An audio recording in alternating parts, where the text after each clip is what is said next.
Labas, brangiai. Aš sėdžiu mašinai, galvoju, kaip gerai pasisekė šiandien. Visą savaitę lynojo, tai debesis, tai ne.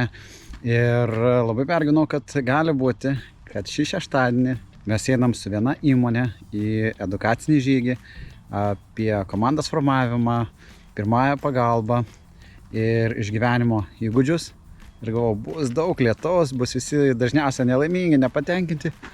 O pasirodo, saulė šviečia, labai faina. Taigi, laukia tikrai įdomi diena. Mokysimės loželių iškurti, darysimės neštuvus, taipogi darysimės hotdogus. Tai laukia tikrai įdomi diena. Pasitengiau sudėlioti programą tokią, kad 12 žmonių grupė turėtų truputėlį ir pasivaržyti tarpusavį ir vienas kitą labiau pažinti. Tai laukiam.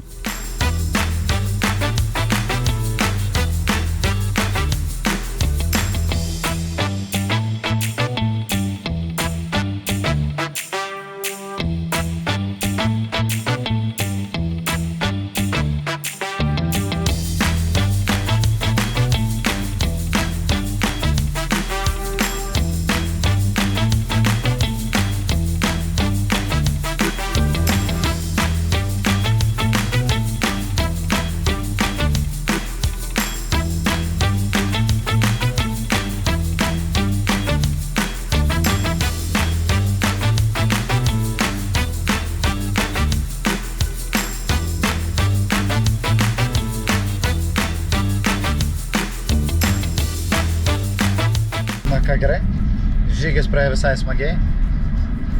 Kepėm dešrainius, darėm, zefyrus kepėmės. Paėmiau daugiau jų negu reikėjo, galvoju, daugiau žmonių bus.